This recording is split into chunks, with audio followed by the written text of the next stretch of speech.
scran, mate. Not at your lettuce. Hey, get over this gate. I've got digestives, shreddies, tomatoes and sweet potatoes today. Sit down then. Wait, move out of the way. Look at all that, mate. Check that lot out. Gets fed better than me, this sheep. Look at all that. So I've knocked together a couple of speaker pods for in the front of the tranny. Just a bit of plywood, a bit of a base reflex tube in there, and chuck some carpet round him. And got some of these Rockford Fosgate punchers. They're only small. I just wanted the 6x4s, couldn't get a 6x9 in, so they'll go in there perfect like that. Should sound alright. And they're just going, like I say, in the front of the transit in the kick panels, so get them chucked in. Just made a couple of brackets there. That's what I'm going to mount them with. And just chuck some of that insulation in it as well before I put the speakers in. So I've made a little glove box, just made it out of ply and carpeted it. Just got to make a door for it for the front. And this is just a little storage box which will go beside the steering wheel. Just a bit of folded aluminium, bit of plywood in the back there, and carpeted it inside. I've got my runners all welded on. Well, they're actually bolted on, but I made some brackets. I just made some corner pieces on the driver's one, but this one had to be raised to get clearance for the seatbelt retractors, so I just packed it out a bit and put a piece of flat bar on it, welded it all on, so they're all good. The swivels turn. I had to modify this mechanism, the sliding mechanism, but it's all there, painted up on that because it was all bare steel on the original seat, so etch prime them and put a bit of satin black on it.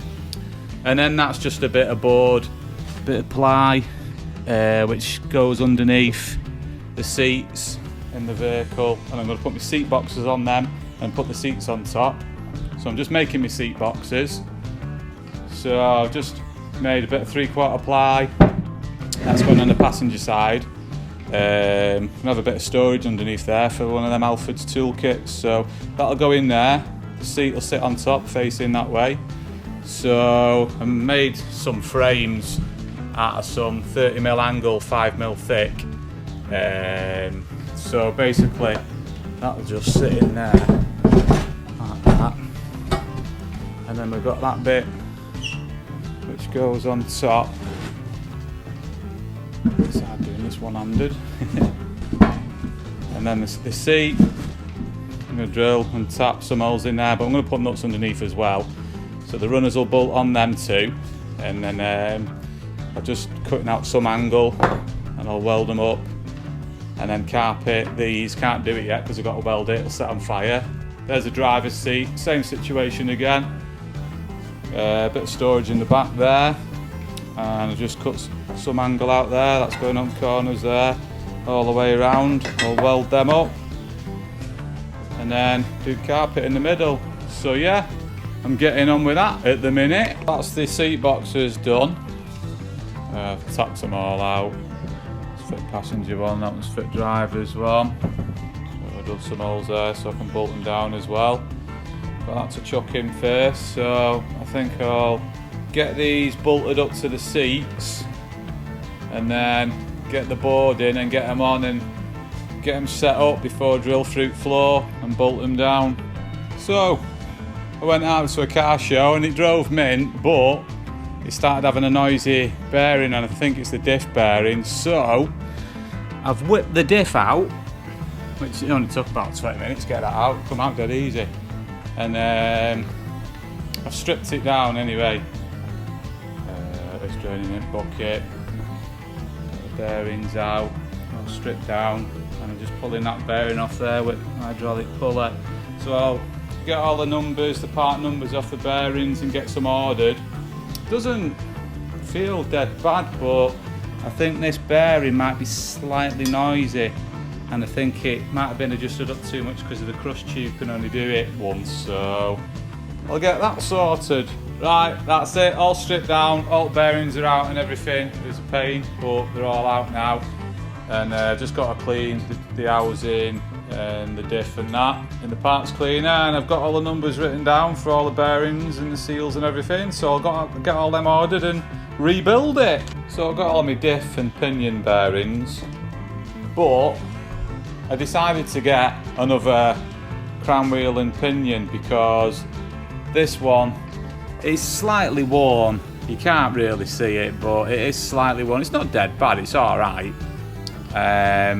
This is the original one. This one's 4.44 ratio, and I managed to get on eBay a full Mark III axle. Now the Mark III axle, they are 4 inches wider and they've got bigger drums on the back, and plus the splines are only slightly bigger on the Mark III, so you can use the diff but you've got to change the planetaries. But what I've done, I've got it stripped down here, that's the Mark III diff, and I'm just taking the crown wheel off, using the diff with its original pinion. This is actually it's done less than 3,000 miles, genuinely less than 3,000 miles, which is really good. So there's no wear in it, but I'm going to put my diff in it and just put new bearings in and put the crown wheel off the Mark III on that, which I'm just in the process of changing at the minute. Then put all that back together and then chuck that in. So that's what I'm on with at the minute. So slight change of plan. The actual crown wheel off the Mark III, where it sits, it's bigger than the Mark 1. So that's a no-go. So I've gone down the normal route, what people do, and that's to change the planetary, well at least a splined one. So swap them over, and that's out of the Mark 1 into the Mark III, and then shim it up proper, and then put it all back together. So that means I can use the whole of the Mark III diff apart from the planetary gears, and it's all, less mileage, so that's all good. So I'll get on with that and put it all back together. That's it, all back together. Got the planetaries out of the Mark 1 in there, so my half shafts will fit alright. Put the original crown wheel back on off the Mark III, so everything's Mark III apart from them little half shaft planetaries, so I can fit it. So I'll chuck that back on now and then put it all back together.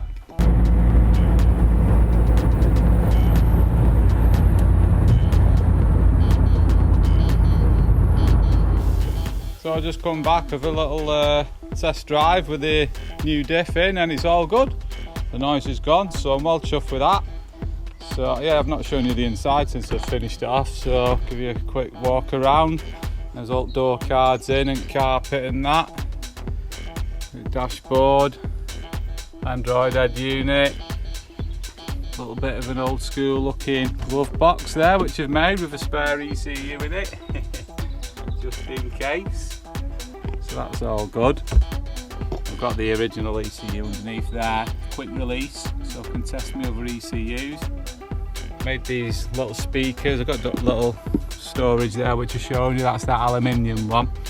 Made these little speaker pods which I've shown you with the bass reflex. They're working really well then. There's the other one there. A couple of USBs and a fag lighter and a switch to switch it off there, going on the auxiliary battery. Got the seats in. I think they're a tad high actually, I might have to modify them boxes again just to lower it. Well, the driver's one anyway. But they do swivel round anyway, so that's a good thing. So, well chuffed with all that lot. So look in the back as well. All door cards on with a big pocket in it. Storage goes right down to the bottom. All carpeted. That's alright. All carpet in the back there. Seat boxes there which I can put storage in. Like I say, I'll have to lower that one. That one there, it's just the right size. for my Alfred's toolbox that. Look at that. Belting. Perfect size.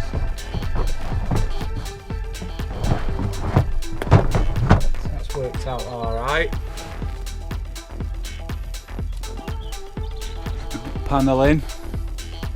I'll just put the battery down, secured that, temporary.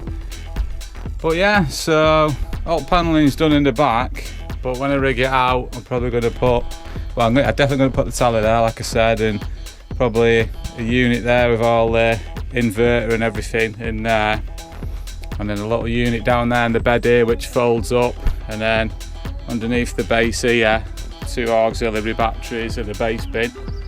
So yeah, that's the plan anyway. Cards on the back there as well. So yeah, it's not too bad. Well, I'm just trial fitting the seat an inch lower, and I found that my knee was still catching the steering wheel, and it's to do with the space from the pedal to the steering wheel. So I've got to space it out a bit or get hold of another boss and another steering wheel. So I've took this one apart, and it just has this section in there with a spline on it which bolts in it. So I've spun up a spacer in the lathe, hence all the mess everywhere. So I spun that. I didn't even fit in the lathe as well, didn't fit in the chuck. I had to put a flipping nut and bolt for a bit, which is a bit dodgy, but I've done that. So that goes in there like that, and that goes on there like that, and then I've even had to, these were flanged bolts, but I've spun them up in the lathe just with the taper on, so they go in there nicely, and there's enough thread on it. So yeah, that'll space it out about an inch. It'll give me a bit more knee space, so I'll get that put together. That's all on, bolted up now, nice and secure, high tensile steel bolts in it. So chuck that back on, and there's just enough room to get my socket in there, so I'll get that tightened up now. So these are the original step thresholds, they're all knackered, all worn through and that. So I'm just making some new ones out of a bit of angle aluminium I've got. So I've just done the back door one there, that's on. Just going to run a bit of black silicone down there, kneeing it up a bit. Done the side door one as well, that's all on. And I've just cut these bits up for here, so I'll get them on, and then the passenger one, just had to cut it flat where it goes around the seat base there. So I've just got to cut these bits and just chopped it in round there, so I'll get them all attached. So I've done them thresholds as well. Start to chop it round the seat base because it's over this way on this side. I just decided welding because it was all going out of plonk when I tightened them up, so I ended up welding them all together. So not bad them anyway. They're in, looks a bit better. I was going to do in black, but it'd probably wear out and show up through there anyway, so I've just left it bare. So that's done, that one. Driver's side as well. It's all done. Happy days, so a bit neater. Got some new mirror heads as well because my glass was really old, and the driver's one I ended up putting, you know, some of the plastic stuff on. It was terrible, all wobbly. So yeah, got one for passenger side and one for driver's side. So top one to Ralph Transit Parts for them. Good service as per usual. Can actually see through it now. So I ended up doing the passenger seat as well. I lowered that by an inch, so they're pretty level now. This one's slightly higher just because I had to do it a little bit higher because of the seat belts to give the clearance there. So but yeah, that's all good now, and it's pretty much done inside apart from obviously the back, you know, setting the camping arrangement up. But I'll show you how these spin round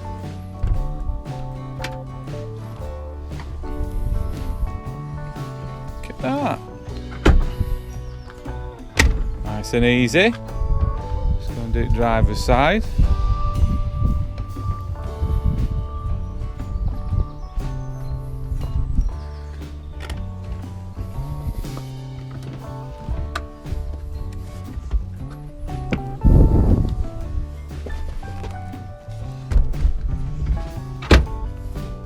Look at that. It's not bad, is it?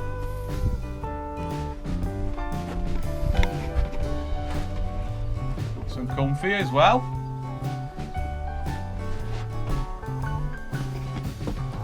Line this a bit.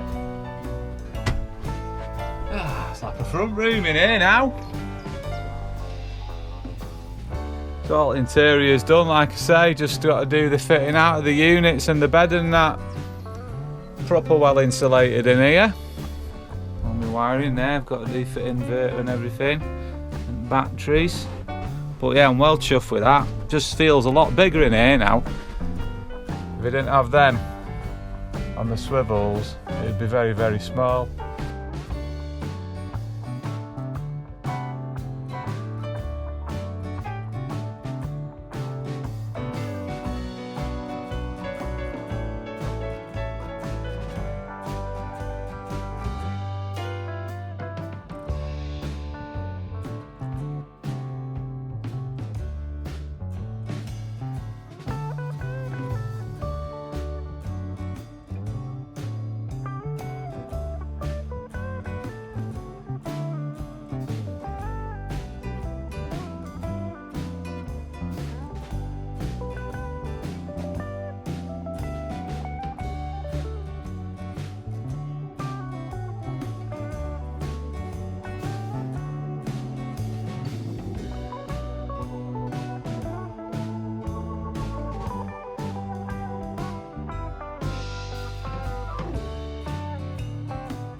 So yeah, that's pretty much it for this one.